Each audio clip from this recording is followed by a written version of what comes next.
Cast is now starting. All attendees are in listen-only mode. Hi, and good evening, everyone. Here we are again looking at the kind of glamours that are associated with the rays. Some of them are listed, and their name, however, is legion, as the Tibetans said. There's so many of these possibilities of distortion and misapprehension. And if you've been reading in your discipleship in the New Age book, you see that DK is very particular about naming certain glamours which have a very individual basis for the person involved. And it's not something that I think we would be able to easily to detect. I think for us, to detect our own distortions and veils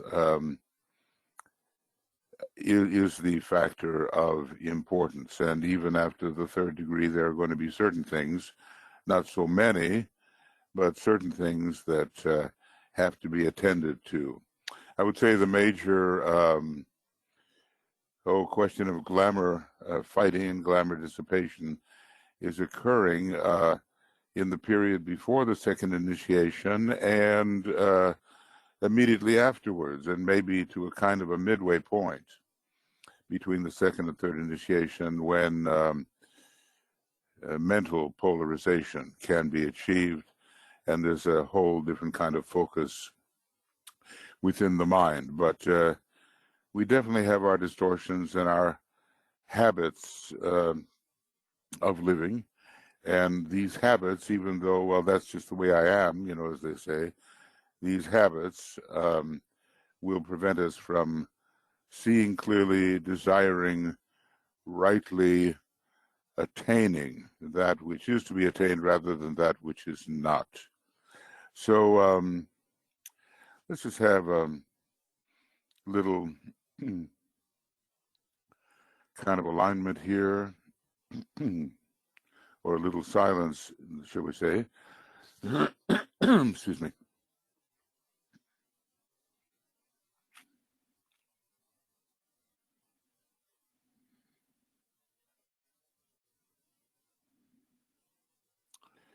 And we come into each other's presence. You can feel the energy gathering.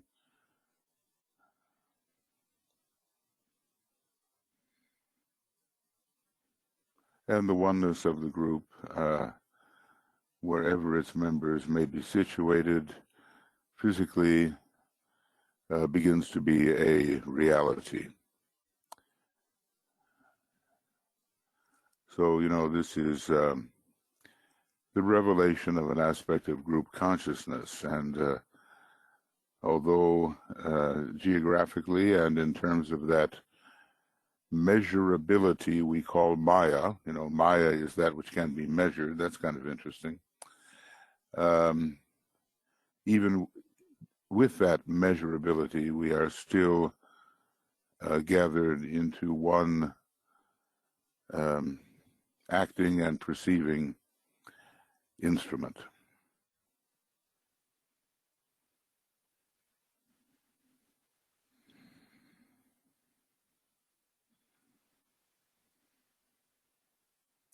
And we'll just do our best dealing with certain veiled, misleading, and distorting conditions on the astral plane, which tend to drive people in the wrong direction, and even nations in the wrong direction, and prevent the blessings of a real divinity from dawning on the consciousness. So just to confirm,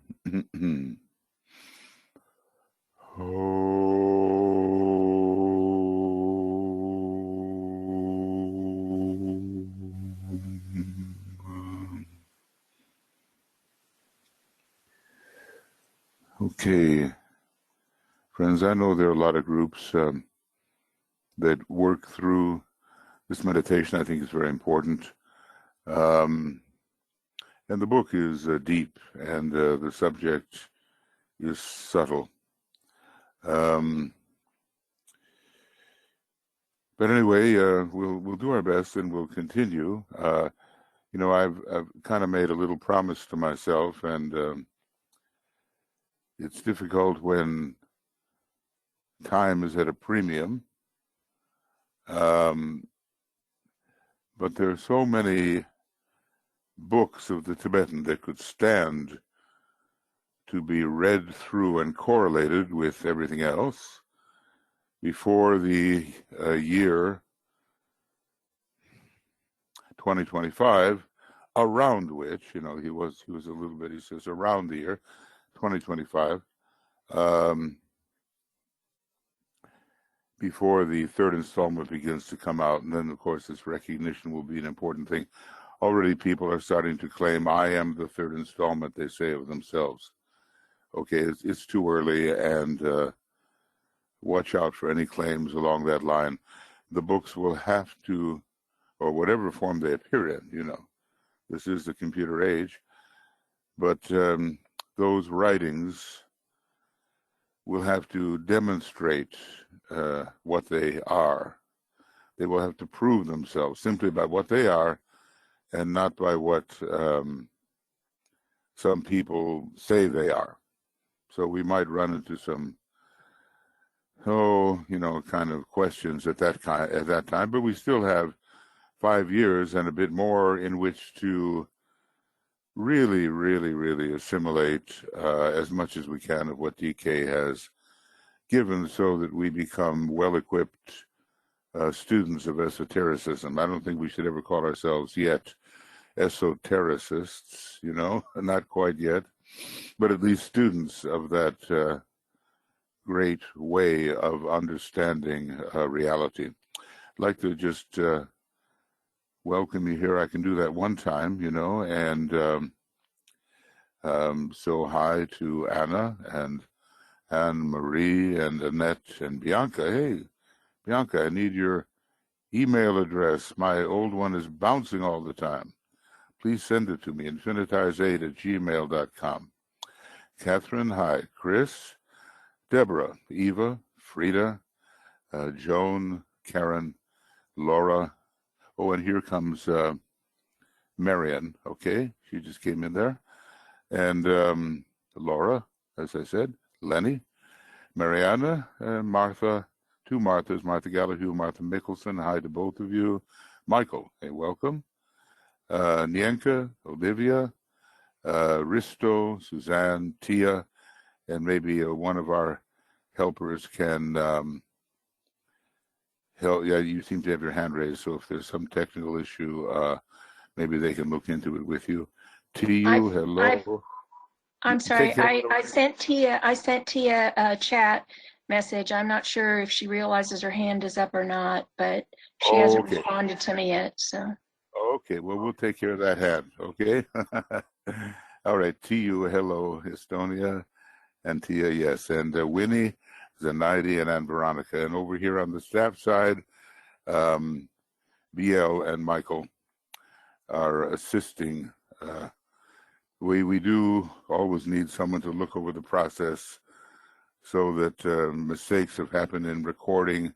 Lately, I had a nice juicy one, where I thought I had started recording, and in fact, I recorded the first 10 seconds, and then I shut the thing off. So we have backups, so that you can, if you miss one of these and want to participate, you can go to Makara, and gradually on YouTube, these will be put up. It's a big job, but we're working on it. Well, what we've been doing, and I think it's an important thing, it's going to take a while to get through this book, no question about it, but we have been looking at the rays, which are related, the glamours related to the rays. And let's see here. And I've introduced some supplemental material to give a little bit of amplification. If I could do the fifth ray tonight, I would be really happy about that. A lot of this information will be found in Esoteric Psychology 2, which is a wonderful book for the old commentary, okay?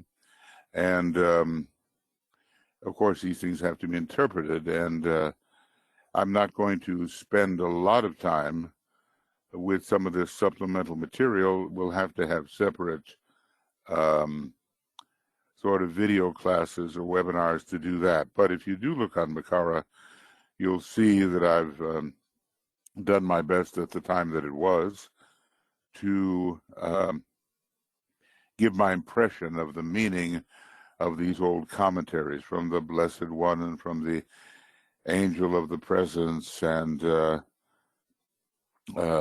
the Laws of the Soul. There's a lot of issues with all of those.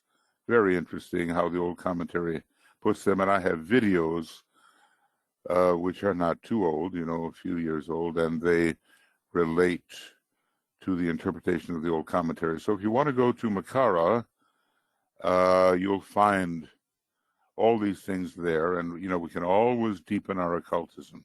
Well, I'm just going to say this very briefly and not elaborate extensively. When we talk about the Blessed One, we are talking about two kinds of things. And the Blessed One is the monad and also the extension of the monad, which goes forth on its long pilgrimage through the five lower planes. So the monad, in a way, stays at home and goes forth. It's a dual kind of operation. And maybe in the story of the prodigal son, we have the story of the brother who stayed at home and the brother who went forth. But I have a feeling the brother who went forth learned a lot more. So anyway, it's just to get us in the mood. This is about the Ray 5 monad. And yeah, you can have, please be very careful in understanding that the monadic ray can be any one of the seven when we're dealing with the monadic plane, and there's lots of references that verify that idea. But when we're talking about the higher aspect of the monad, or maybe even the higher ray of the monad, we have to go into the sea of fire and into three great circles or triangles that we call the Father, the Son, and the Holy Ghost.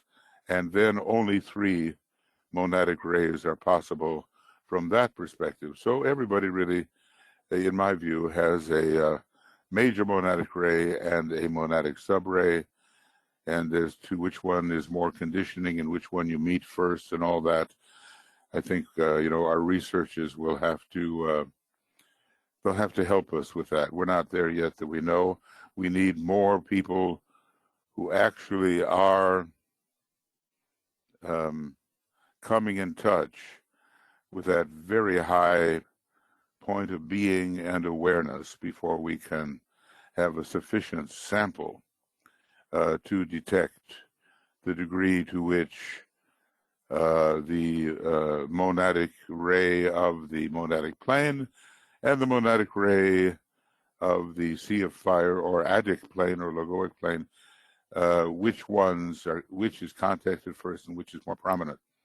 It's pretty clear that with St. Paul or Hilarion as the master Chohan of the fifth ray ashram, he did contact the fifth ray on the monadic level quite early in the game, and DK kind of makes comments about that and about his sort of relentless logic and the way he speaks about things. But it's very, very clear that he is one of the first ray monads, and that whole thing permeates everything he does. So it's a combination of five and one, looking from below to what is above. And of course, we can, it's a very interesting subject. I can't get off on it too much, but it's pretty clear that for Master R, the major monadic ray is the third, and for the Christ, the second, and probably for Master KH, the second as well, and so forth. Whatever their monadic ray may be on the level of the monadic plane. All right, so that's what this Blessed One's all about, staying at home and going forth at the same time. The Blessed One came forth in ignorance. Well, you know how the fifth ray types hate ignorance. So the Blessed One in this case is the extension of the monad, some kind of awareness put down into the lower five planes and all the way down to the physical plane. So this is the early days of such a being. He wandered in a darkness deep of spirit. And where did he wander? Well, he wandered on the physical plane also, as well as on other planes. The extension of the monad was doing the wandering. When you take a look at all the things we are, and you say, okay, I'm the personality, I'm the soul, I'm the triad, it's all the monad. All of it is the monad and aspects of that monad. So we shouldn't forget that the monad is our major being, and really everything else that we name as what we are is just a part of it, okay? So he saw no reason, notice that word, for this way of life. He's a thinker. He tries to make sense out of things. He sought among the many threads that weave the outer garment. Notice the outer garment of the Lord. It's the fifth ray and the garment of God story. The outer garment of the Lord, and found the many ways there be, because he's so discriminating, the many ways there be, leading to the center of the web eternal. It almost sounds like the third ray, doesn't it? Because there's weaving going on and discrimination between the threads. And DK does tell us at the end of that really nice section in Esoteric Psychology, Volume 1, right around page, 206, 207 there. The third and fifth ray are very closely related. The forms that weave that web hide the divine reality. That's the problem with all these ray types. The divine reality is hidden in different ways, and with the fifth ray, he gets so engrossed in the garment of God that he just doesn't see God, The forms that weave that web hide the divine reality. He lost himself. Now, that's something all fifth rays hate to do. Fear entered in because of ignorance and lostness and separation from the source. Then, in all of these wonderful stanzas, the being talks to himself and sits down and considers a few things that help to reorient him on the path. He asked himself, another pattern must be woven, another garment formed in order to reach the source from which he came and, to have communication with that source while he's in the outer world. What shall I do? Then an old form of English, shew me another way to weave. We usually say show me, but this is the old form to which Master DK was accustomed, probably because of some kind of English incarnation somewhere in there. Shew me another way to weave so that I can, reach the center of the web eternal. So always there's a response. The word for him came forth in triple form. So that's the three aspects of divinity, or the three aspects of the spiritual triad. Will, love, and intelligence all answer. And, this is a mentally focused type.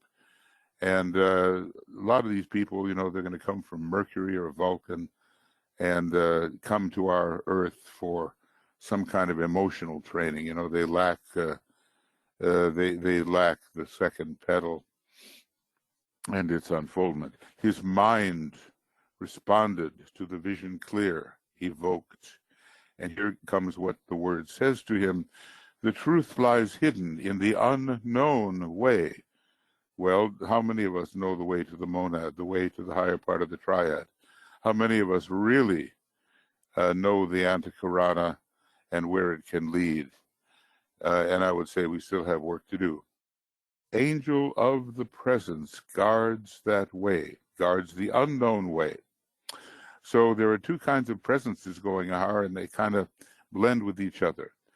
One is the extension of the monad, which is the angel of the presence, and another angel of the presence is the extension of the solar angel. And they get together and they help to form some kind of angelic expression in our causal body and are guarding the way to the higher presence, which is the monad. The mind reveals the angel and the door. And so the illumined mind has to think through these things and discover what the way ahead may be to go from our soul life into our triadal and monadic life. Then come some instructions from the higher being. Stand in that presence, lift up thine eyes, enter through that golden door. So when we've got the extension of the solar angel and sort of the middle principle, the color is gold, and it blocks you for a long time. That golden color is like the Temple of Solomon. You know, Solomon loved gold. He loved the golden color. Okay, separating. So enter through that golden door. And that golden door is what separates the soul from the triad monad. Thus, and then here's the summation of it all.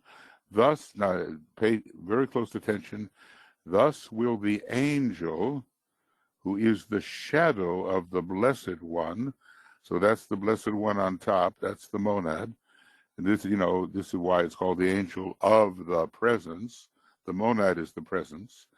Thus will the angel, who is the shadow of the Blessed One, and also the projection of the solar angel, reveal the open door when we are ready at the fourth initiation. That angel too must disappear. So there's kind of a, you know, destruction of the golden disk of the causal body of the egoic lotus. And the Blessed One this time is the extension of the monad, and not the monad itself. The Blessed One remains because you are a monadic extension and you are withdrawn back into your monadhood, as it were. The Blessed One remains and passes through that door into the light sublime. And there we have, you know, the higher or the sixth plane, the light sublime. The only esoteric planes really are the second and the first. So there is a Blessed One who is the monad and a Blessed One who is the extension of the monad. Really, there's no separation, but the monad lowers an aspect of itself and can cognize the lower worlds. Now, one day we're going to enter into this discussion quite strongly. Maybe we'll study the monads and the Blessed Ones, because we are both, you know. We are the monad and we're as a Blessed One, and we're the monad that has gone forth into the five planes as the wanderer, as the prodigal son, as the pilgrim. You know, when you talk about the pilgrim, it's the extension of the monad. So that's a little background about how the high fifth ray type turns around and returns whence he came, but much more illumined than when he went forth. Now, here from Esoteric Psychology Volume 2 as well are some of the troubles that the fifth ray type gets into, and you can make a lot of glamours out of these if you want to do that. The energy of ignorance, you know, and asserting your ignorance strongly. The energy of criticism, along with the third ray, it's very severe. Harsh criticism is what it says of the fifth ray, because it just knows what it knows and you don't know, so you're being singled out for not knowing. The power to rationalize and destroy. If you overanalyze something, you can kill it. Basically, you know, let's say the rose, the red rose, is this beautiful thing that you encounter in some of the higher fifth ray stanzas, but what if you just tear it apart mentally and forget that it's the rose? You've rationalized it to death, and you've divided it up in so many pieces that you forget its intent. Mental separation, yes, the law of cleavages is ruled by the fifth ray. Desire for knowledge, that's good, but it leads to material activity and getting so wrapped up in the garment of God that you forget God altogether, who is the one who is behind the garment. detailed analysis to the point where you drive everybody else crazy. He says that at a certain stage, the students of esotericism get into this and cause a lot of hard moments for the people that are around them. They overdo it and they forget the whole picture. In other words, they're so happy with the trees that they fail to see the forest. Intense materialism and temporarily the negation of deity. Tell me what the senses tell me. They're interested in that. And for a long time, it's not the higher senses, it's just the senses. And we know that the higher senses have their own type of revelation. Well, one day, these people will use the higher senses to detect scientifically what the soul really is, and then we'll be very appreciative of their ability to use these methods of detection on the higher planes. This is interesting. Intensification of the power to isolate. You draw such a boundary around things that those things cannot be seen as integrated with everything else. So basically, it's the laser. Only this. I'm only interested in this, only. And it doesn't have its place within the larger whole. We see this in the idea in medicine. Now we're into holistic medicine more, but it used to be, you'd be sent around to all these specialists, and the specialists just focused on one particular organ. And their mistake would be is they didn't know how this organ would really interact with all the others. So you had a bunch of people with a very narrow point of view and not a holistic point of view. Okay, the implications of wrong emphasis. If you're too isolated in your emphasis, you're not going to see the whole, and you're not going to know how it works. Distorted views of truth.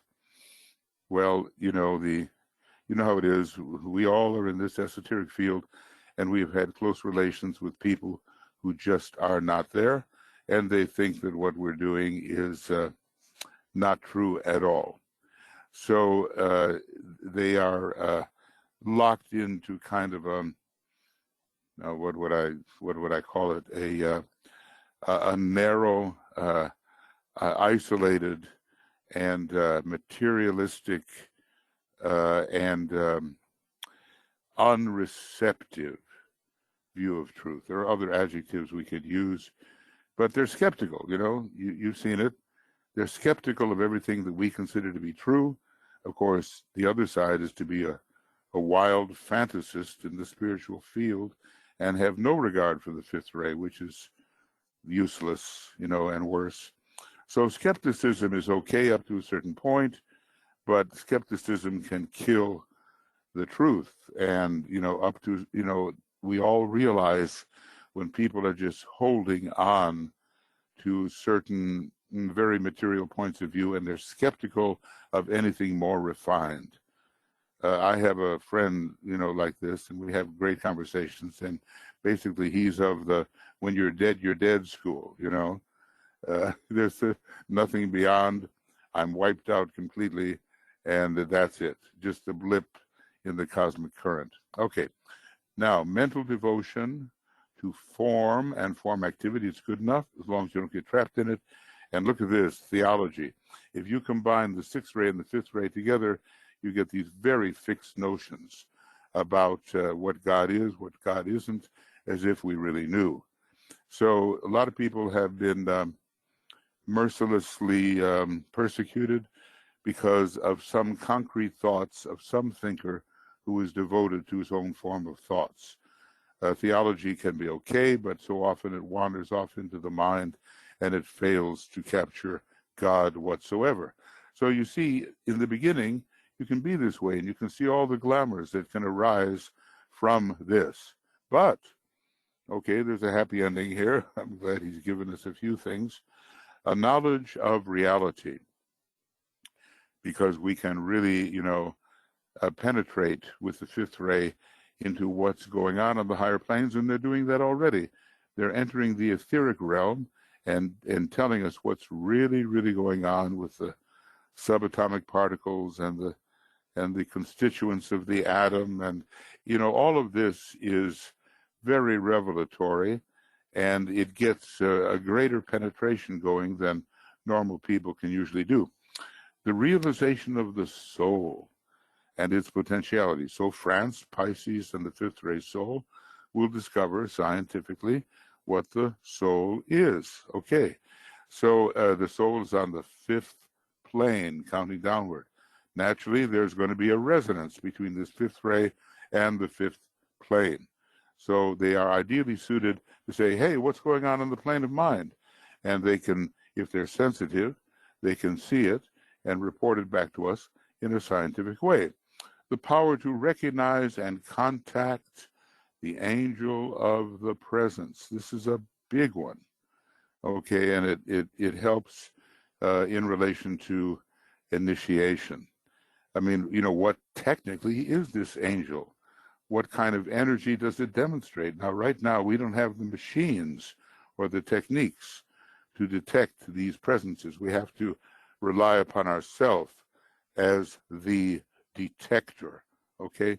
But in fact, it will be possible later to build the mechanisms that will allow these higher beings and states associated with our energy system to be understood and in detail. Now, so isn't this a lot of reversal of what he was doing before? Sensitivity to deity, to light, and to wisdom. And getting, you know, fifth ray is great for getting rid of glamours. When we're working with our projector here, that's a fifth ray center ruled by Venus and by other planets. So the fifth ray is really good at helping to pop the glamour. Okay. Spiritual and mental devotion. It's not astral devotion. It's something higher, you know. A person has a deep and wonderful subject that they're really making progress on. And I was thinking about Jonas Salk and, you know, discovering the polio vaccine, and others who have even discovered that there are bacteria. There are little one-celled animals. Nobody knew that before of the ordinary human beings. They follow a path.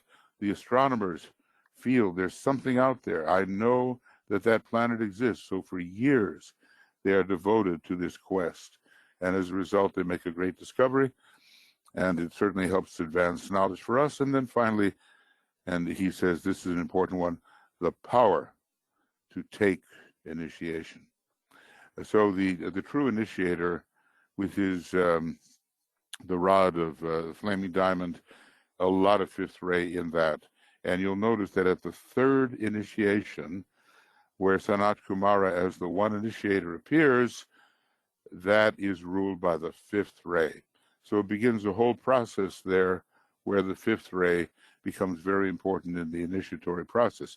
Even with Leo, you know, you take the first initiation, birth of the Christ in the heart. It's the fifth sign, you see.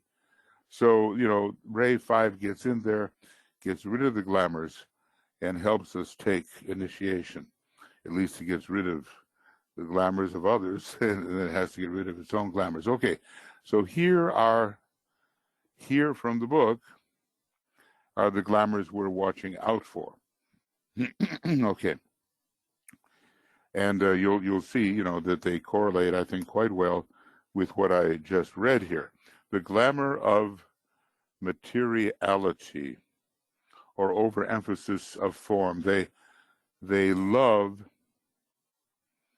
the material level.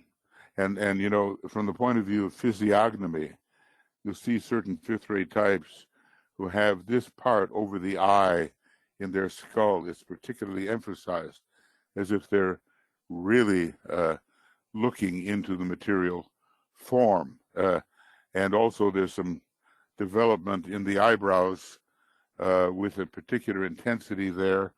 And you just take a look at Thomas Edison's eyebrows and you'll get the idea. And that is not just a freakish example of one person. There's just a lot of energy going through that, and it makes for a certain intensity of the growth of the eyebrow. The glamour of the intellect, well, intellect is everything. And for a long time, people were dismissed if they had another kind of intelligence. They call it now maybe emotional intelligence, or if they're artistic. They weren't intelligent. You could only be intelligent along this line of mathematics or science or research. That was intelligence, and everything else was just something that people do. But now we're coming to a more rounded out point of view. The glamour of knowledge and of definition. You know, let's be exact in our knowledge, as if we ever could be exactly exact. And we love to define things and therefore rationalize them and maybe kill them because we're so specific about our definitions. I have to raise my hand on guilt on this one because when I was writing my infinity book, I discovered that my glossary was about 250 pages long. You know, I was so intent on defining things exactly as I thought they should be that the whole thing just expanded. So, you know, so that's the fifth ray in the background that I have. The glamour of assurance based on a narrow point of view. Sure, if I don't look at the whole, I don't look at the exceptions. And if I just look at the little part, I'll tell you all about it, but it might be contradicted out there in the wholeness. So, you know, you talk to such a person as this, and they just happily dismiss everything you've considered to be truth because it's not in their very narrow laser focus. This one, well, it's common.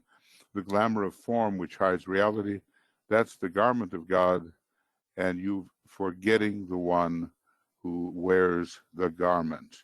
And there's some wonderful stuff in the old commentary on exactly how to deal with the garment of God and not get literally so wrapped up in it that you can't see anything else. Now, the next one, you might think that the seventh ray is involved in this. So why is it here? The seventh ray is involved in the glamour of organization, and anybody who's met a good seventh ray type knows that they can get so attached to the order that they think that they must have, that the life behind the order is lost. But here, for the fifth ray too, let's classify everything. Let's keep our lists very, very clear and clean. You know, let's have everything belong where it belongs, so it doesn't confuse and run into each other. So let's put everything in its proper mental place, especially the mental place. Now, you know, the seventh ray type may be more organizing on the level of outer appearance and the beauty of the form and the beauty of the arrangement. You know, it's called seventh ray, the ray of exact arrangement. Okay, but organizing the mind, this is what the fifth ray can do. And just glamour is always like too much. If you get too much, then you're in trouble. Okay, and too much of anything, excess of anything, and here DK is just repeating the same thing in different words. The glamour of the outer, which hides the inner. Now, when you have two people with probably a strong fifth ray, like Annie Besant and Charles Leadbeater, they were able to take this fifth ray into the inner planes, and they were able to study the inner in an exacting way, you know.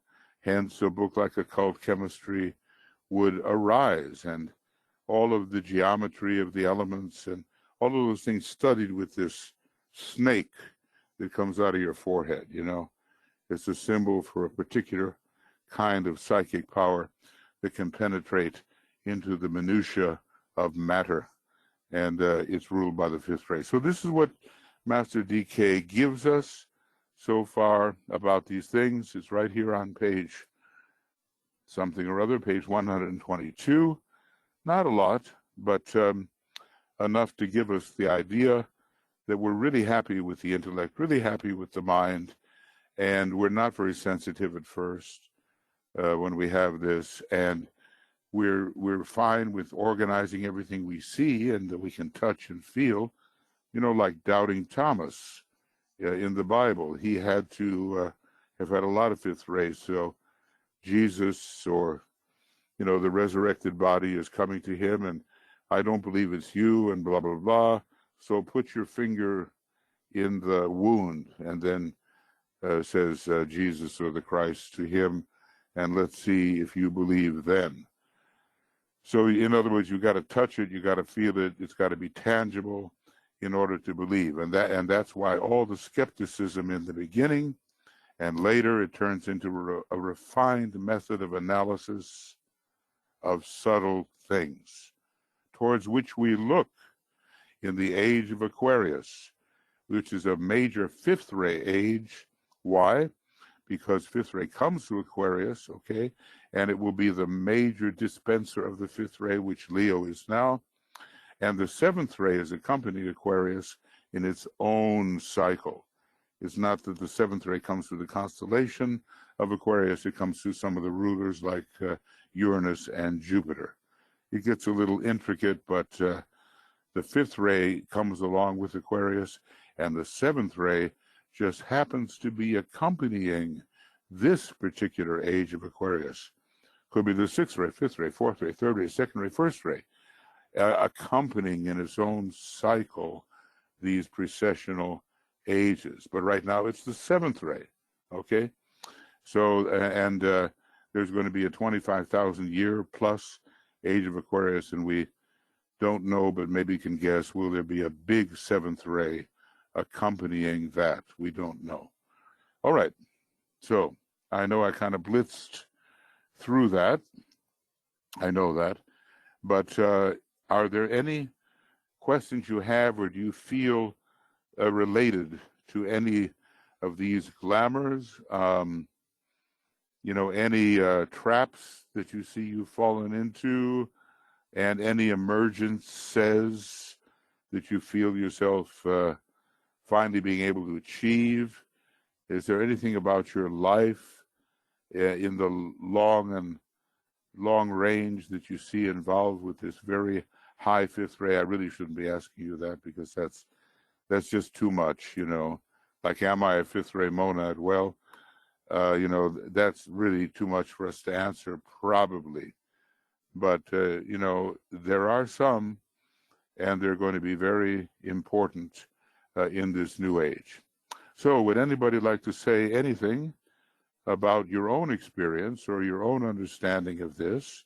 I've already made a confession, right? I told you that I had a 250-page glossary, maybe more. I don't know. It just was out of control, but I just had to keep on defining until I got everything as precise as I possibly could, which doesn't mean it was accurate. It was just precise. So, I know I have a lot of fifth ray coming in from legacy and other things. Anybody want to speak? Just be brave or write something or whatever. What have we got here? Michael? Yeah. I just want to admit to the glamour of organization. I can be very, Michael, you didn't send me that recording when you told me you would. Yeah, you're wonderful. Retentive in that way. Yeah, you have a question from looks like Chris. I'm sorry. I put or a comment that he made earlier. Yeah. Well, I'm grateful for that particular thing, because I have the glamour of forgetfulness, and I just get so wrapped up in this Aries circle, that I didn't do that, or I thought I did, and all that. So you hold me to account, and I'm grateful for that. Then I go searching and discover you've been correct. So just keep at it. I'm sure you will anyway. Thank you. So Chris has something here. Passing into the light sublime. Could this be the light people see at the time of death? Well, okay. Yeah, maybe. My guess is, Chris, that you're looking at some kind of etheric light at the time of death, a kind of a illumination of the ethers. And for my way of understanding, when we're talking about the light sublime, he makes a big deal out of the idea that, okay, wait a second here, that the only truly esoteric planes are the first two, and everything else belongs to Brahma and is not cosmically esoteric. But I'll just bet that even the light of the soul could be considered the light sublime. And if there are soul demonstrations at the time of death, it seems, yes, a possibility to me. That there would be monadic and logoic demonstrations. I think you'd have to have, I don't know what, a Christ to be taken up into the cloud, into a cloud and disappear into a so-called cloud. I mean, you have to have a very, very high soul. So probably, you know, it's a combination of etheric light and some degree of mental and higher mental light that people would be seeing at the time of death. This is my my take on it, but mostly etheric, as it might be influenced by those higher planes. And of course, I mean, you know, again, it's oftentimes with people who, you know, have some degree of development, either as a viewer or as a practitioner that is being seen at the time of death. That's what I'd say about that. Here's Stacia. I'm in Dallas at JFK listening to the webinar. Okay. Okay. Well, okay, you're going to relate to all of it. Yeah, you know, people who have a strong second ray, basically somewhere DK said they relate to all the glamours. That somehow it's just they can also get out of the glamour fairly easily, but they somehow are so inclusive that they say, hey, I relate to all that. So that's even a hint about the ray, you know. So just keep studying and keep on using the techniques, and you will extricate yourself. Okay. All right. Yes.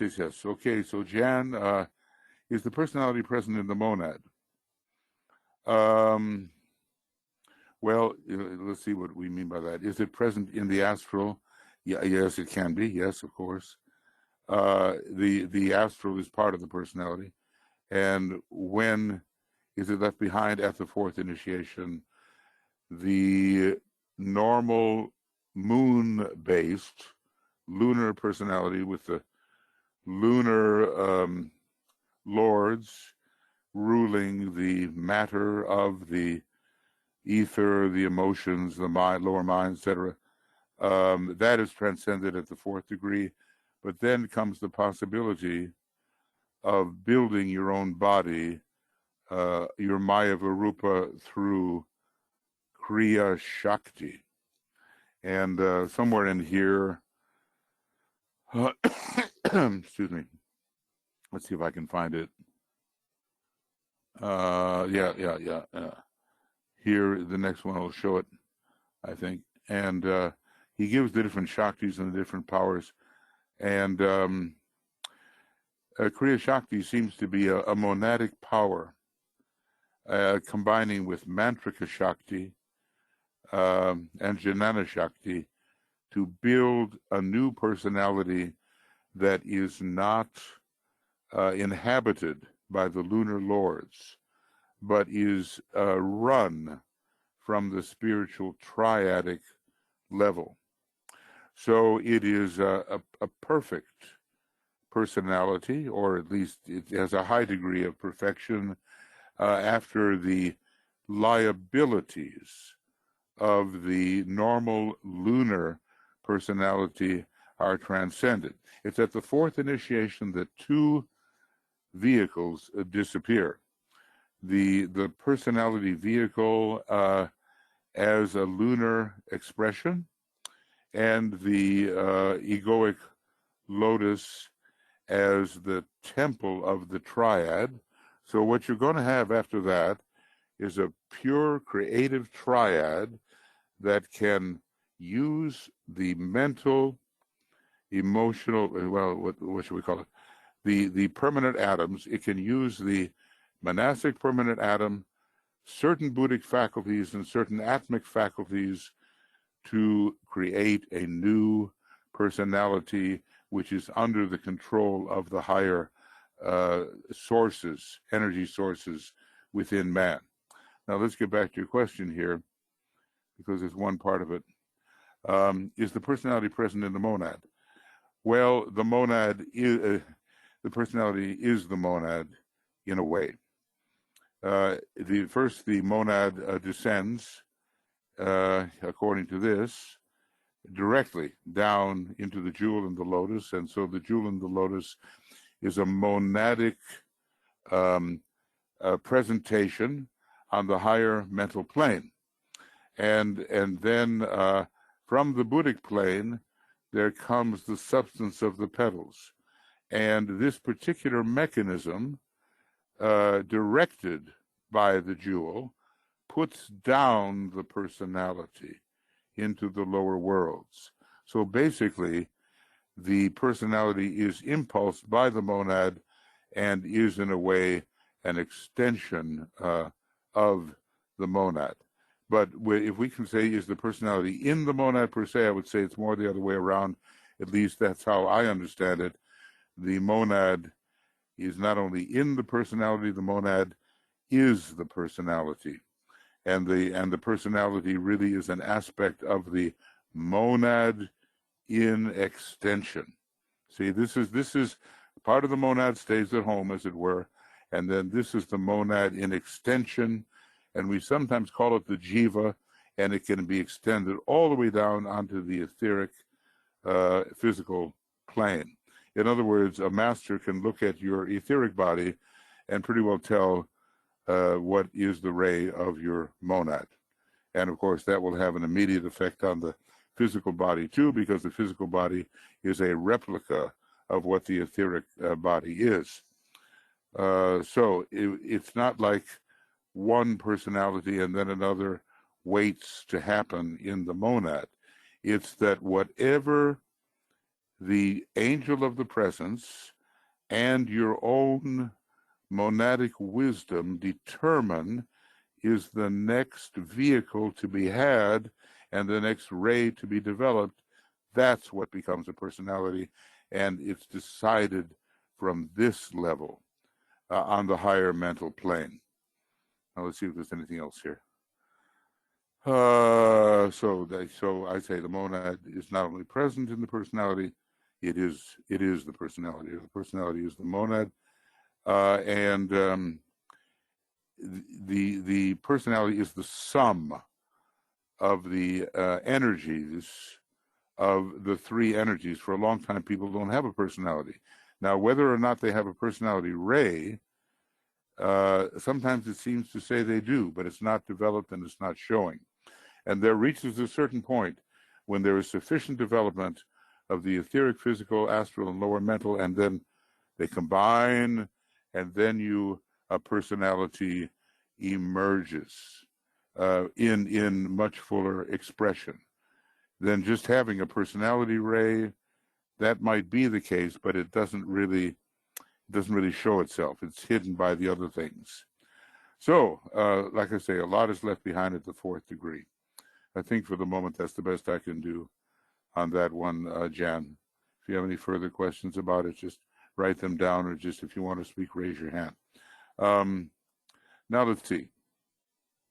Stacia, please elaborate more on how the fifth ray rules the law of cleavages. Well, it basically is so fixated on the form. And what makes a form is the outlines of the form, the boundaries. So, it's very particular in keeping this from being that. Confusion means the flowing together of two energy sources or entities, so you can't tell one from another. The fifth ray is the ray of distinctness, and it keeps the boundaries firm. It says, I am this, I am not that. Now, when we get into contemplation and identification, we naturally, are going to want to merge with the other. This is a different thing altogether than the fifth ray likes to do. Now, is it Descartes? There's a Cartesian split with Descartes ever between the observer and what is observed. Now, I am the observer, and I'm never what is observed. But occultism overcomes that. Occultism says, I am both the observer and the observed, and I can prove that maybe at the third initiation and via the planet Venus. I am the thinker, the thought, and that which is the means of thought. I am that entire triangle. I am the observer, the thinking, and I am that which is observed through that thinking process by the observer. That's what we, as occultists in training, that's what we want, and we will get there. Okay, and here's Ishtar. Thank you, Michael. I too have a number of glamours with the seventh ray body. Love of dressing up. You know, especially if you ever have Venus and Leo, let's say, and also a nice seventh ray on the physical level, and some imagination for the fourth ray, then we can get dressed up in the costumes. And as you say, a retired dance teacher, put the 4 and the 7 together, and you'll get that. And also over-analyzing spiritual knowledge, thoughts, and experiences. Well, yeah, I mean, and sometimes if you read through the discipleship books, you'll see that DK catches people in over-analysis. He said to one person, the amount of time you've given to the consideration, this presumably the analytical consideration of this subject, is unusual. Okay, the person was just fixated. Remember, the fifth ray rules the law of fixation. Now, somehow that establishes concreteness.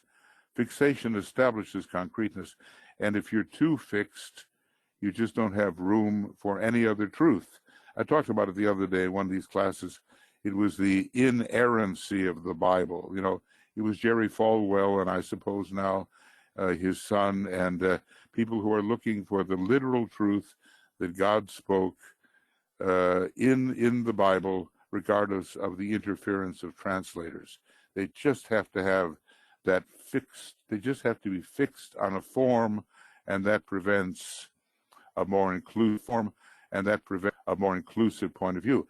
So that rigidity of defining the boundaries is where we have the problem with the fifth ray keeping things separated from each other. Okay, we're yeah. As a matter of fact, he said he gives the psychopathology. You know, what's wrong with you of the different rays. So, you know, if you're first ray, you're paranoid, and second ray, you're masochist, and third ray, you're disorganized, and fourth ray, you're a manic depressive, and fifth ray, you're idée fixe. You just have this thing that keeps on repeating itself over and over again. And if you're sixth ray, you're a maniac, and if you're seventh ray, you got the compulsive neurosis. What do they call it? There's another word in there. I have a friend who's a psychiatrist, and he spent his whole life, he's a Capricorn, very advanced in this obsessive compulsive neurosis, which is associated with the seventh ray. And he says if you combine the first ray and the fifth ray, the man becomes untouchable. Now think about that. In other words, there's such a distinction between what I am and what you are that there's no way to bridge that. That's just the opposite of the Christ, who, representing Neptune, always knew what was in the person that he was talking to, because he could go beyond the apparent boundary. There was no boundary for him in that way. So anyway, lots of things in these blue books that help us see and understand people.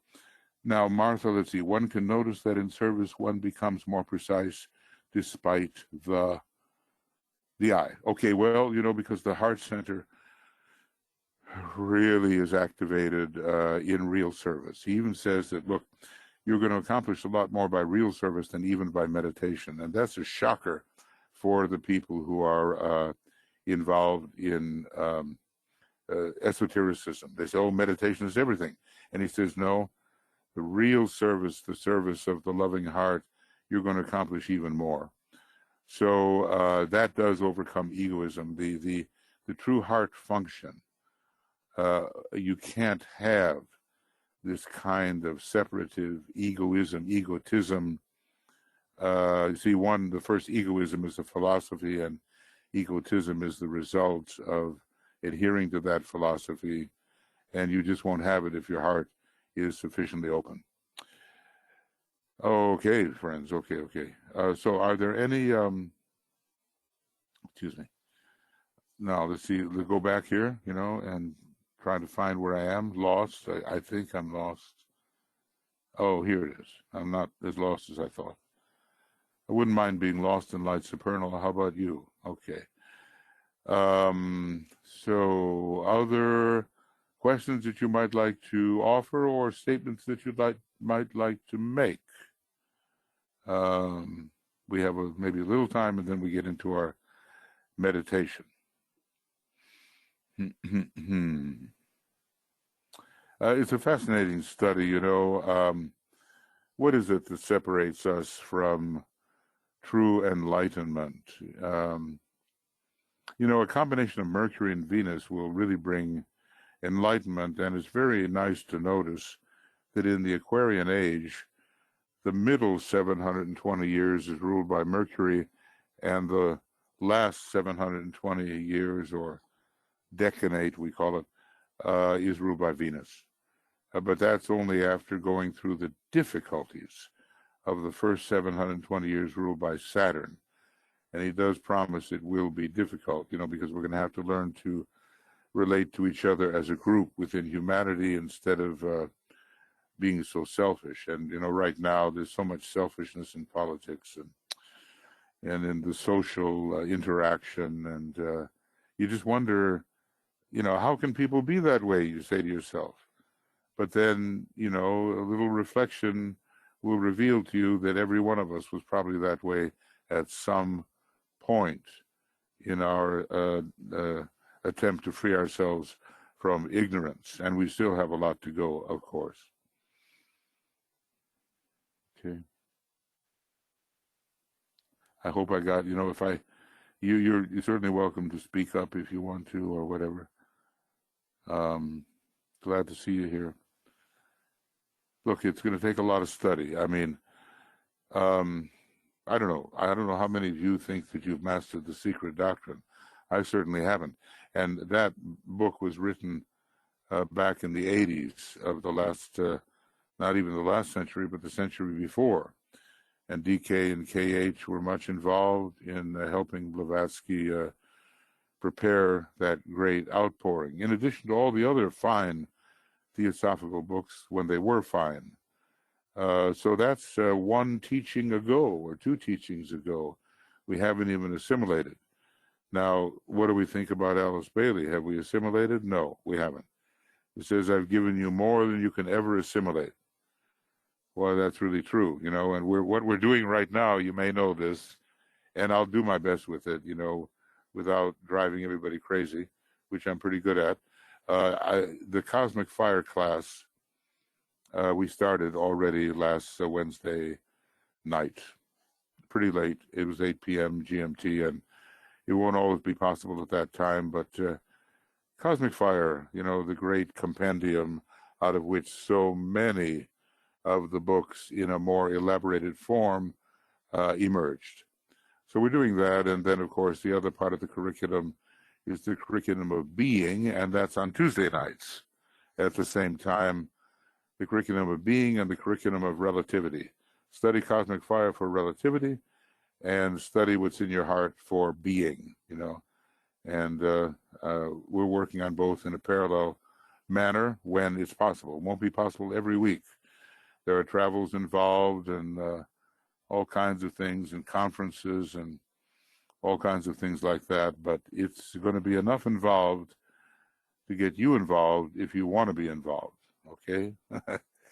And we'll just discover that, like Master DK said, I've given you more than you can ever assimilate. And now here he comes along again now with this series of bridging treatises, the third in the series. And how long will that last? Well, look how long has it lasted, 100 years already. since he was writing Initiation Human and Solar, just about 100 years. So are we going to have about 100 years of the third installment too, or something like that? How many years? Anyway, before the Aquarian Age begins in 2117, according to his own letter about it, and Venus transits across the face of the sun once again, and that coincides with the beginning of the Aquarian Age. Okay, do you have any questions? And I just, because yeah. There are a couple of new ones, one from Stacia and one from Ishtar. Okay. Let's see where I am.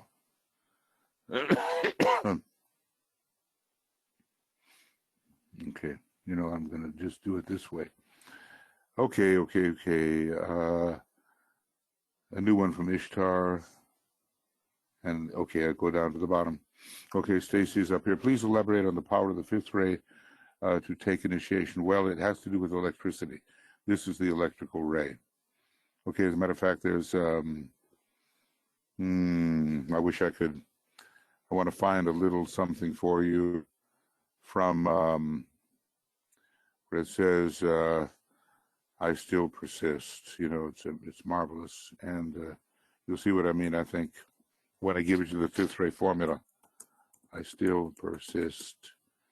And that's the first ray thing. But you're going to notice that as we go along, that the fifth ray and the first ray are quite similar.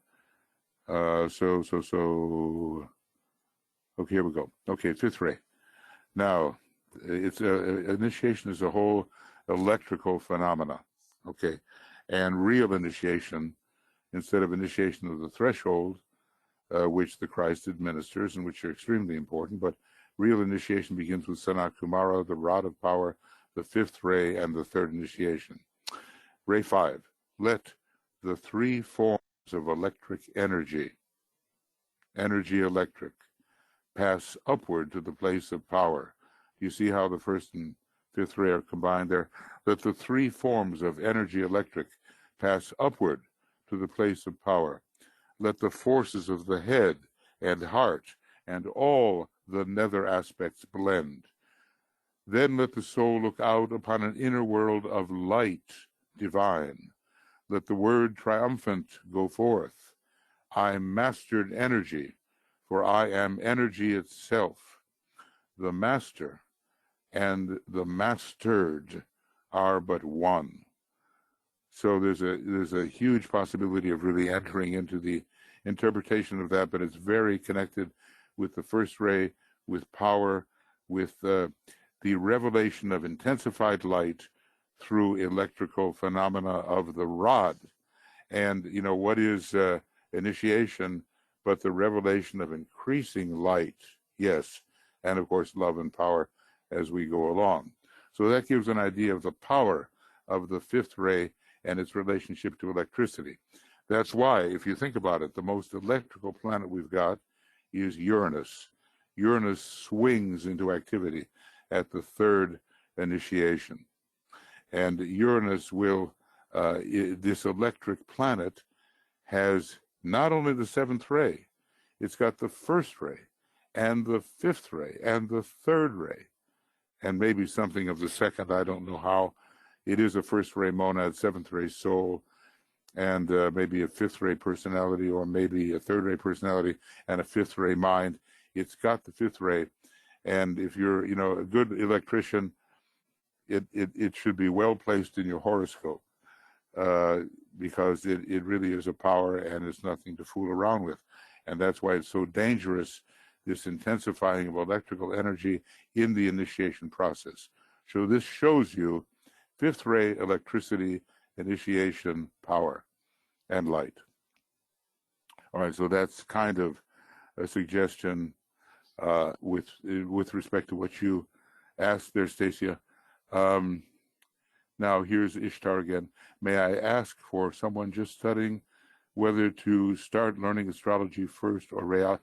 How are you going to learn them together, I've been learning both and just started with your daughter's beginner's astrology. Well, Heidi's very good, and inevitably the rays will come along.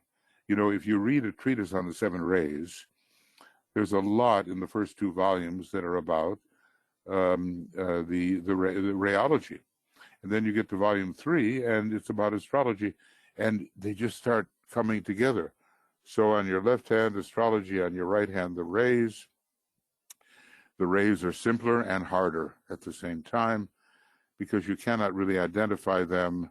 You cannot identify your ray chart from your horoscope. Some people think you can, but you know, you just can't. And DK says you shouldn't.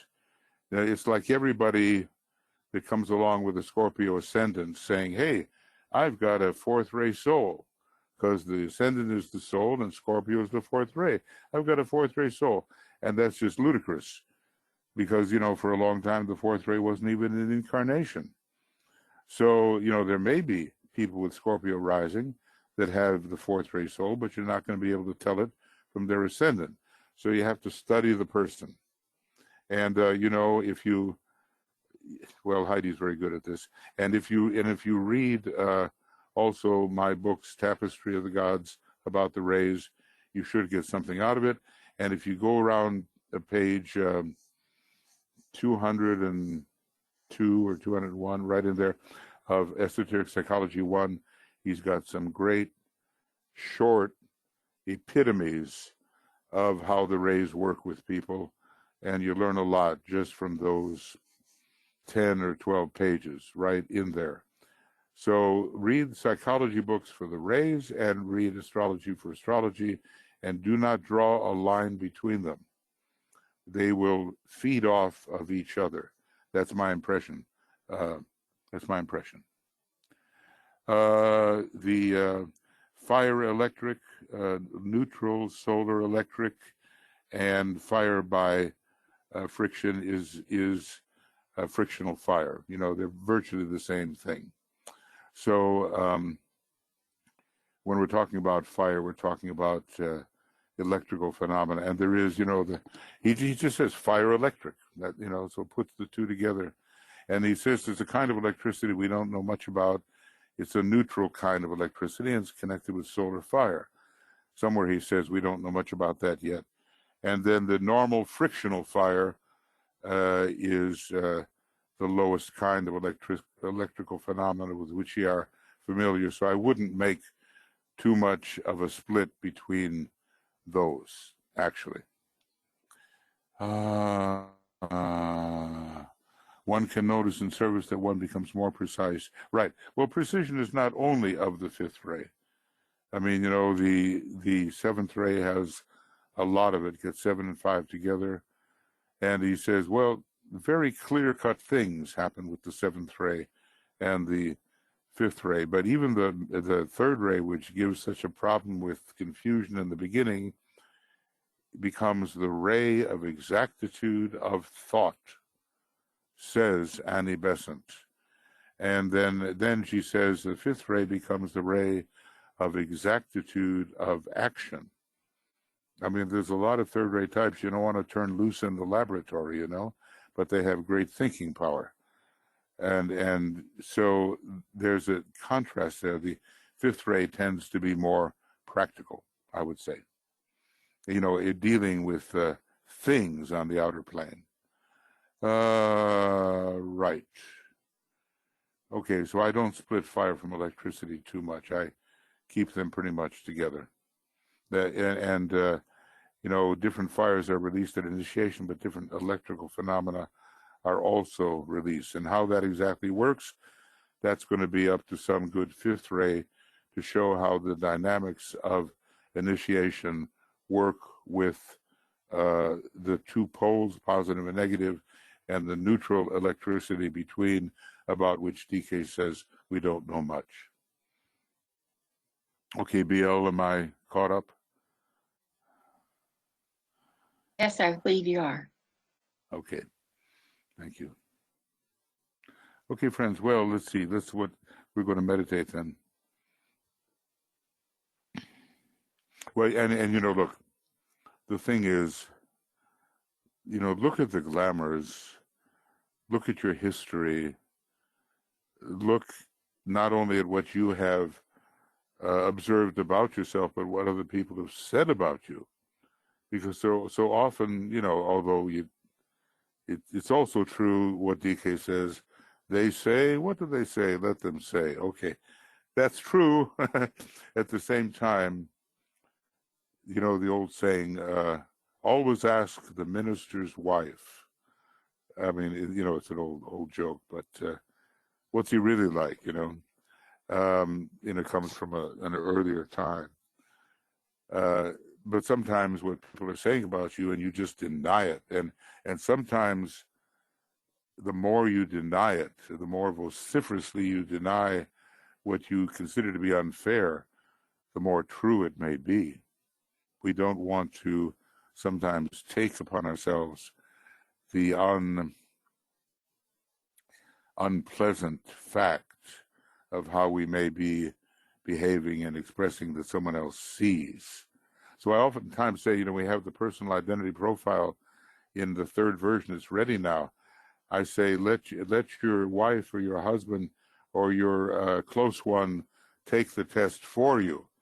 I think that'll be kind of interesting, as if they're filling out what you're all about and see what it looks like. I had someone close to me that said, "Oh, the fanatic."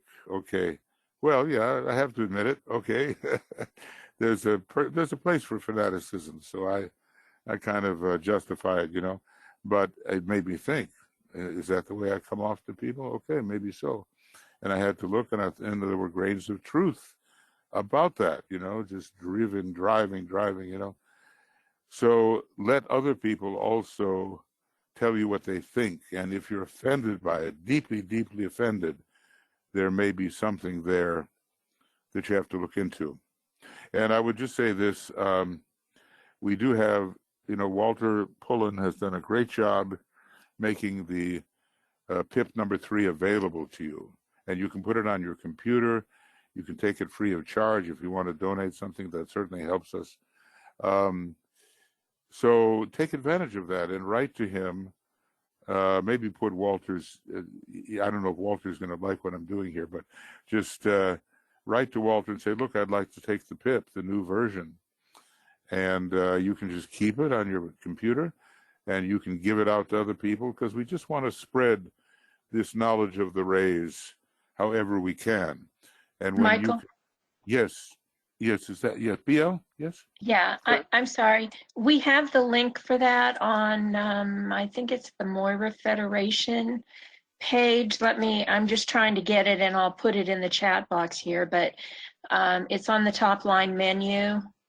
Okay. Yeah, it's on the top line menu of the MoiraFederation.com, and everybody can just go there to. That's great.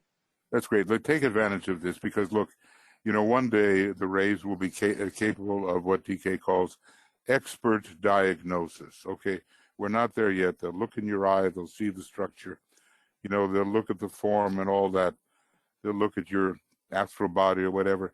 They'll see the rays. Okay, but now we have some kind of quantifiable method, and it's been tested in various ways. It's pretty good, and there it is. Okay, so just go there, and if you want to take the PIP again, I always take the PIP. I keep on taking the PIP. You have to describe what the PIP is. That's Ishtar's question. Personal identity profile. It's a ray test. It's a personal identity profile. It's a lot more than the person, too. The PIP is the way that we get a quantifiable basis for the rays that are prominent in your behavior, based on your own response to certain patterns. Like, give you an idea. I'm always organized, okay? All the way from definitely true to definitely false, 7 different categories, and I love to destroy things. I'm just making, those are not actually questions, but it could indicate a certain type on the first ray, definitely true all the way to definitely false, So I think it's kind of interesting. And Ishtar, if you haven't taken it, you might be interested. And you'll get a printout, and it'll be in different colors, and it'll be nice, and it'll give you some kind of foundation for your own ray analysis of your ray chart. Okay, I should surely have mentioned that. It's not just the study of the books. The PIP is here and has been. You know, I started Michael? with, yes, Hey, you know, I took the PIP a long time ago, and the best thing from the PIP, I mean, you know, I agreed with the results. I was really high on a couple of things I thought I should be, and I was absolutely deficient in Ray 4, which I thought I should be. So it's pretty accurate. But the thing that I really liked the best was in the PIP manual, and it's where you went through and you gave people an idea of the ray, the soul ray and the personality ray, and you did the 49 combinations or however many it ends up being. You know, so I was high in Ray 6 and I was high in Ray 5, and so I could look and see which one fit me better, the Ray 6 soul, Ray 5 personality versus the Ray 5 soul, Ray 6 personality, and turns out neither of those applied. And then I looked again, but it was very, very helpful, what you have in that PIP manual. And the best part of it I really liked were your combinations of the soul ray and the personality ray. Yeah, I think that can be useful. And also, look, if you go to Makara, the whole book is there for you to download. So those combinations and other things are also in that book. So, you know, with the PIP manual, which I have to check with Walter whether, you know, because I haven't made a PIP 3 manual. It's still PIP 2, but it's pretty good. And look, just recently, and I'm forgetting it already, I did a 2-hour analysis of my own chart, astrological chart and ray chart.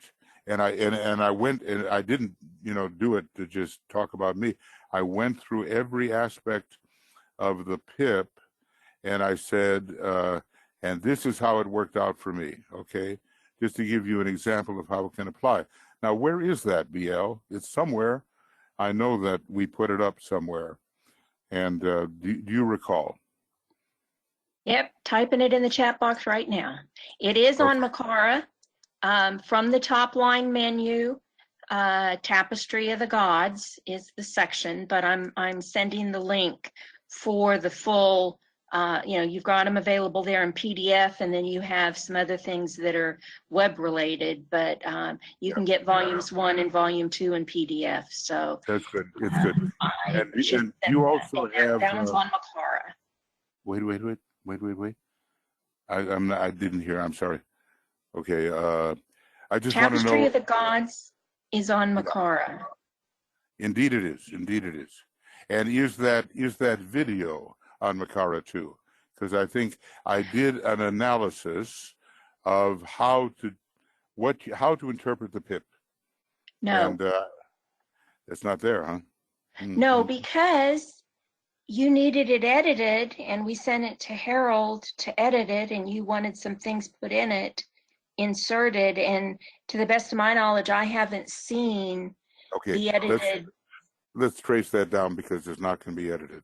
Anyway, we're talking shop here a little bit, but it's good enough the way it is. So, you know, you'll be able to see how one can go through the different parts of the PIP printout that you're going to get and what to do with them. That's the important thing. Okay, now, talking about the stuff we've got available, huh? Okay, let's have a meditation. Okay, from somewhere, right?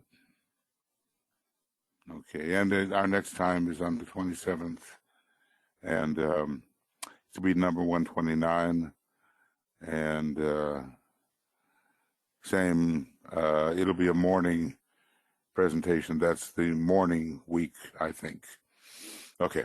And here's our formula. And, you know, I've been noticing, I'm trying to look at the political social situation, and there's all kinds of glamours we can talk about. But I just notice kind of the dishonesty and manipulation that's going on all the time. You know, people are basically, they're not trusting each other. They're not frank with each other. We've had some great disrespect of long established areas of governance that were set up by in the United States by the founders of the United States governmental level, the so-called founding fathers. We had a lot of founding mothers, you know, without which the founding fathers wouldn't have done what they did. So anyway, I've just been noticing that people are basically underhanded in many ways, and they're sort of manipulating circumstances and trying to get their way without considering the value of the other point of view. So, you know, I'm skipping around a bit here, but I'm looking for things that are socially, politically relevant right now. Dictatorship certainly is. We have some would-be dictators. We meditated on that last time, which is crazy, you know, thinking that your way, you know, my way or the highway kind of thing. It's totalitarian, you know, and that's the one thing DK said we got to get rid of. But I want to meditate here on the third ray glamour of a devious and constant manipulation. It's based on a lack of trust, and it's based on a determination to have your way regardless of what happens to the other person, and it's based on disrespect for the other person's point of view. It's based on a lot of things to win at any cost. I was just reading today somewhere that it said, look, yeah, I think he's a pretty good man. This Rex Tillerson, he was the head of the Exxon, and I guess he's gone back to that. And he says, look, if you go into negotiation without a win-win attitude, nobody wins. If you go in and saying, I'm going to win this, and someone else is going to lose this, and you try to make someone the loser and you the winner, it's doomed to failure. And there's all kinds of manipulations in the world that are going on right now to try to make one side the winner and everybody else the loser. And the win-win situation that's needed for humanity to progress, okay, is discounted. So I think we've got to think about that glamour. He calls it that. You know, it's let's see what. Let me just find it here. Okay, I go to the glamour book, and I go to page 122, and here it is: the glamour of devious and continuous manipulation, and it fits with a lot of things here. You know, about active scheming and the spider at the center, and you know, basically trying to arrange everything on the chessboard of life without consulting the other person and the values that they may have. Basically wanting to be the winner, you know, the winner at all costs, and you lose the other person, and then you lose the way that God's will actually does manifest on the planet through the many. You know, the Native Americans have a good method. They have this talking stick method, and they have a circle, and when you have the stick, you can talk. And when you don't have the stick, someone else has it, then, okay, then it's their turn, and they bring through an aspect of the complete picture, and then it goes on to someone else, and another aspect appears. You don't just say, my view is the only view, okay?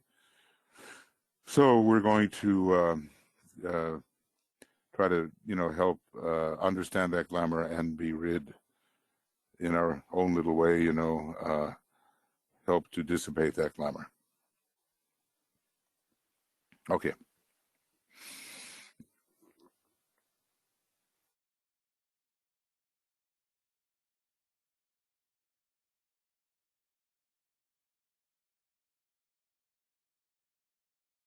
So we'll just have some silence.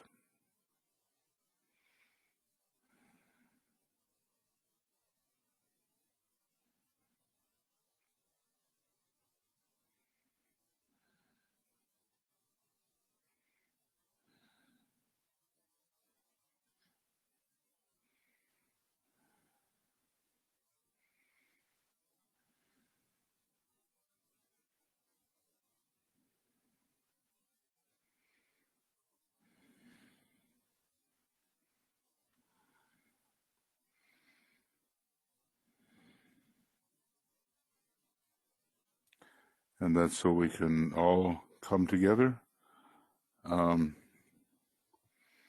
one instrument, which is effective to do this occult work. So we'll use there's some 38 of us or something like that, and or something like that, and we'll just think of ourselves as one instrument.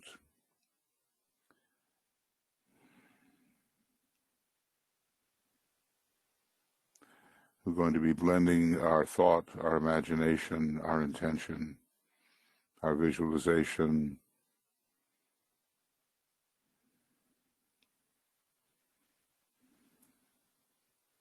and we'll use the protective formula which is necessary. And we'll make this long-armed cross, only this time with the eyes rather than the shoulders. So forehead, heart, left, right. Looks reversed on the screen, I know, but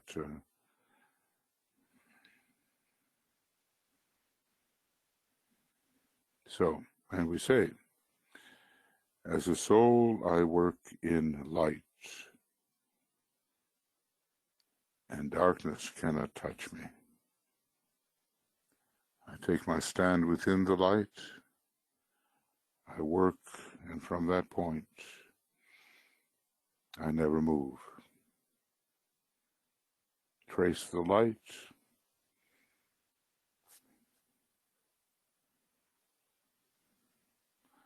a lighted cross before each of us, and a large lighted cross before the group.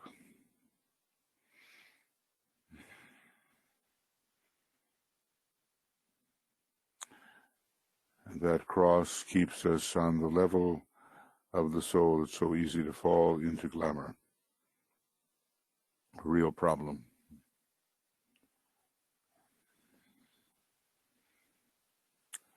So, having set up the protection, we look at the three lights, the light of matter that we raise imaginatively to the lower mental plane, and the light of the lower mental plane, we bring these together.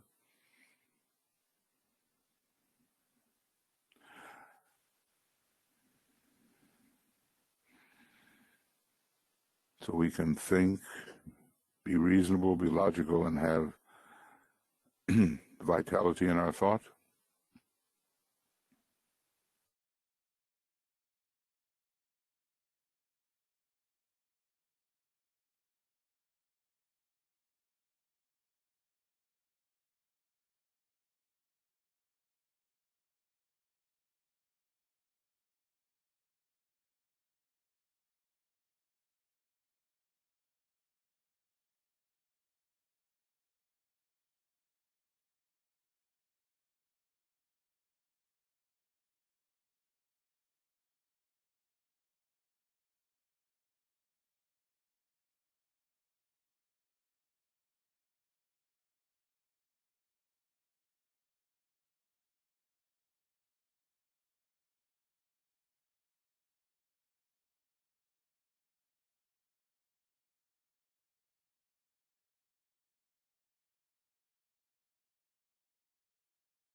Yeah, I have to say I'm very sorry for what happened.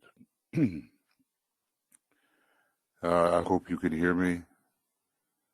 And I'm not sure, but BL, are we, do you hear me? I hear you now. There was a problem. I mean, I Yeah. haven't heard you for a few minutes and I thought you were meditating. I'm sorry. Okay. I've been having problems with my sound. Okay. Olivia has her hand up. Okay, well, I'm back. And what I'm trying to get, just one second, what I'm trying to get back to where we were in the meditation. And I will just a second. I don't want to pause anymore. I was completely cut out. The thing froze. So I don't know why that happened. You're still frozen on me. Oh, really? Okay.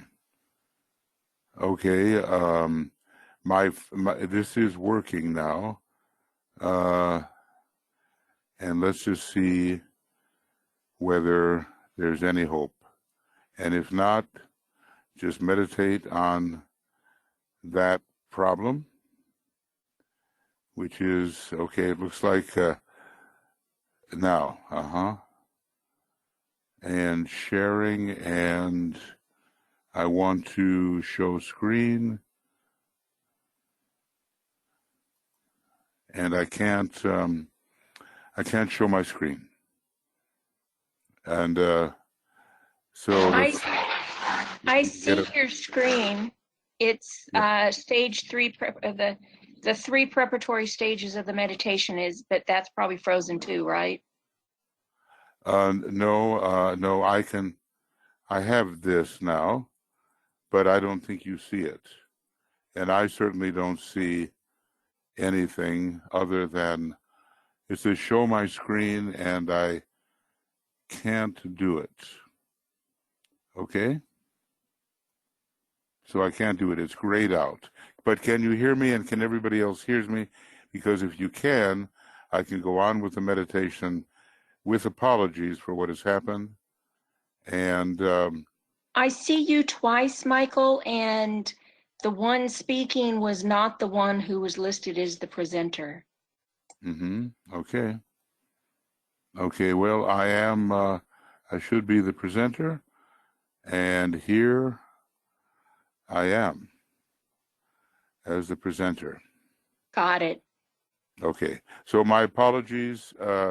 Occasionally, a freeze will occur, and especially when you just look awful, that's when the freezes tend to occur. Okay, so but now I have to go on, and let's see, Olivia. Well, there's some question marks, and I'm sure we have issues here, but I'm going to just go on with the meditation. So anyway, we have 3 lights, and they are gathered on the mental plane.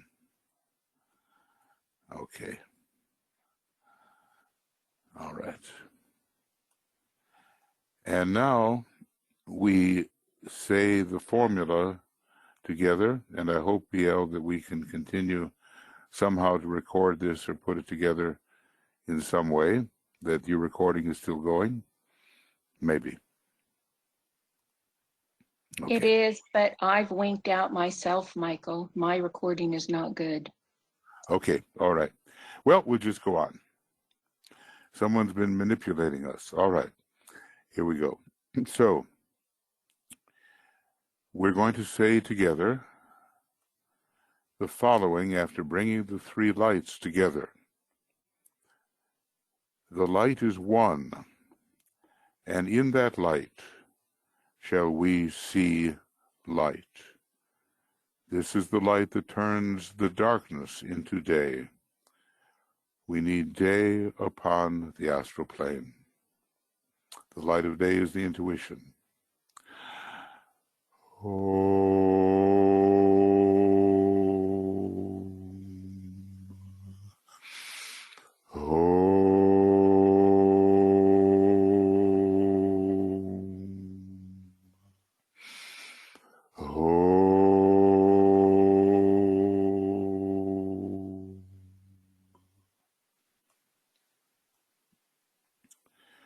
And then we say together as a group, radiance are we and power. We stand forever with our hands stretched out, linking the heavens and the earth, the inner world of meaning and the subtle world of glamour. We reach into the light and bring it down to meet the need. We reach into the silent place and bring from thence the gift of understanding. Thus, with the light we work and turn the darkness into day. And we visualize the light being released as a searchlight, as a beam, as an instrument of dissipation and destruction onto the astral plane. And we want to strengthen that beam because it is our instrument. So we invoke the spiritual will to strengthen and intensify our beam with power upon its beam. The light is focused on the goal.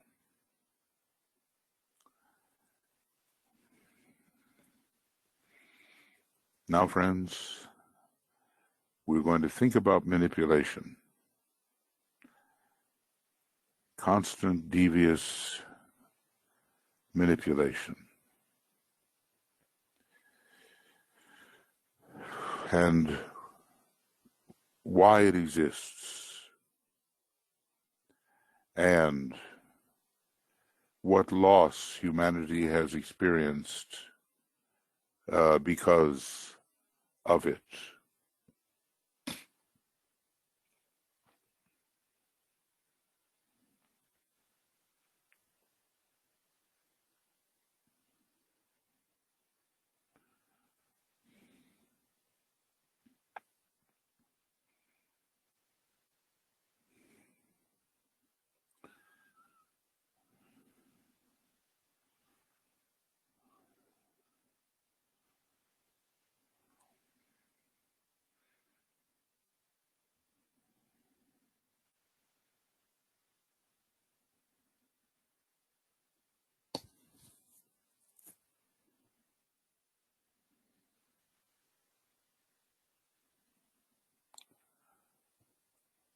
You know, I think we have to say that because of the kind of manipulation which is a glamour,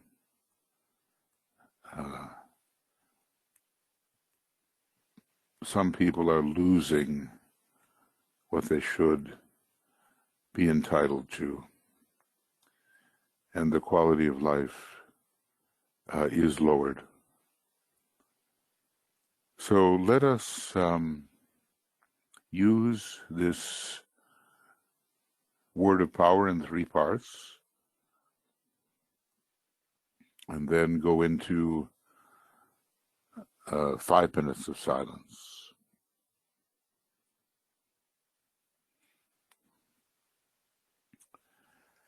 The power of our united light prevents the appearance of the glamour of manipulation, devious and constant manipulation.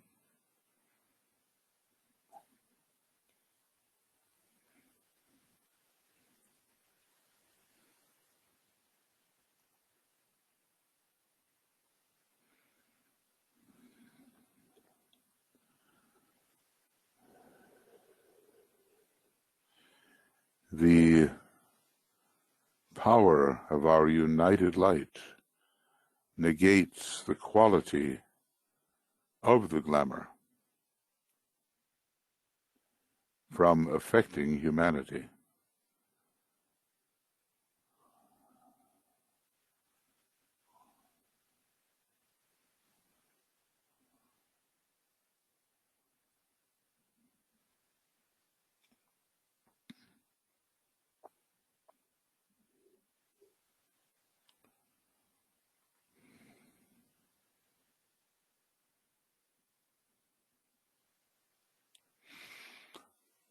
the power of our united light destroys the life behind the glamour.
And so we will, visualize the light penetrating into the glamour and producing its weakening and its dissipation. And we'll take our 5 minutes of silence, and doing it your own way, but with the group, silence and intensity of purpose. And this work of dissipation is seen proceeding. And so I'll set that up, and we will proceed to use these words of power, 3 of them, in a way that is effective, and we join the group beam and see the group beam achieving these things, preventing the appearance, negating the quality, and destroying the life. You now notice those are 3 aspects of divinity. Appearance is the third, quality is the second, and life is life quality appearance. So let us work together and do the best we can.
Okay, friends,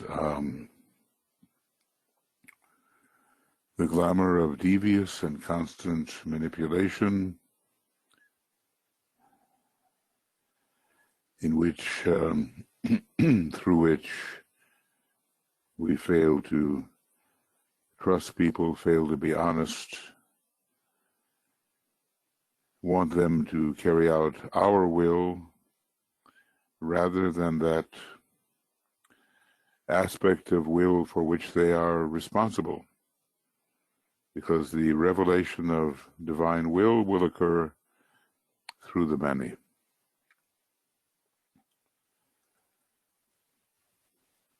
So we'll watch the political, social world, but also in our own life. It's important to be as straightforward as possible. I mean, the Tibetan in his writings was very straightforward, but he has such a skill in action that he could speak the truth because he loved enough. And that's how he described it to others. You can speak the truth because you love enough. So the movement then is from the third ray to, which of course is associated with truth in its higher brackets, but to the second ray of love and wisdom and combining the two. Now, let us withdraw our beam.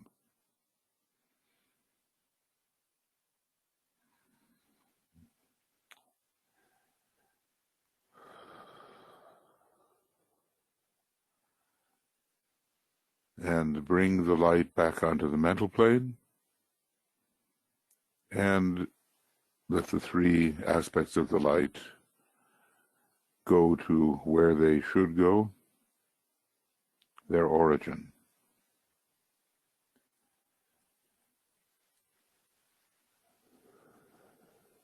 And we sound the Om 3 times, realizing that though we have been working largely upon the astral plane, it's also the plane of Kama Manas, Kama and Manas combined, and that somehow positively all of the planes and vehicles have been affected positively.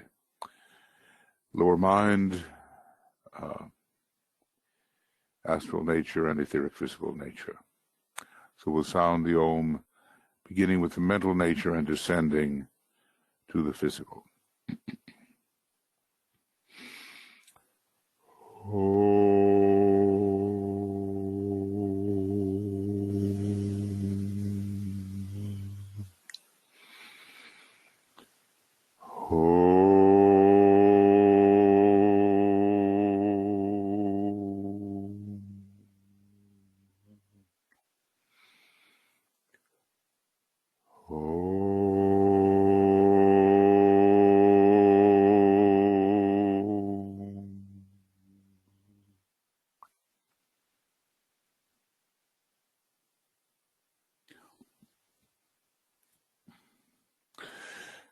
Well, you know, when things happen, we simply have to persist. I'm sorry for my 5-minute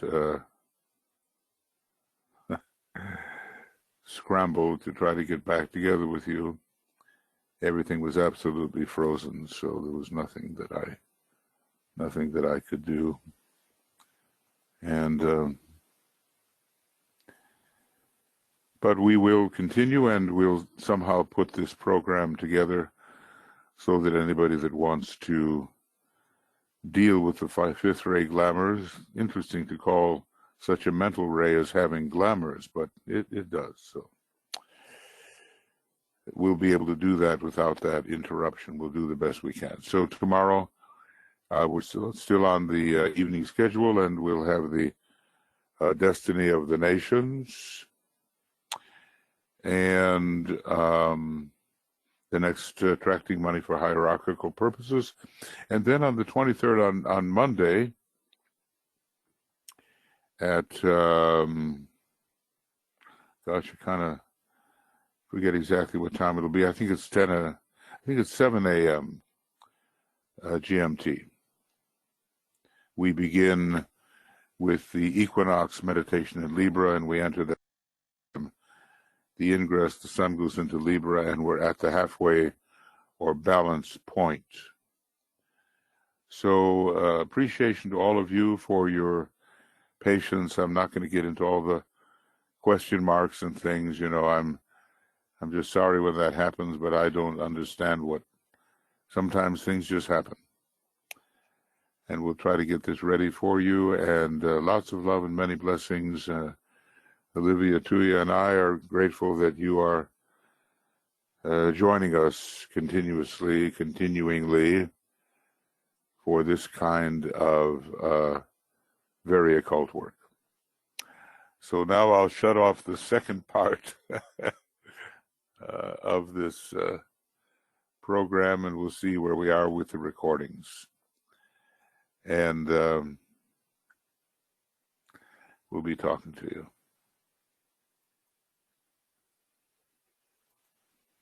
Bye-bye.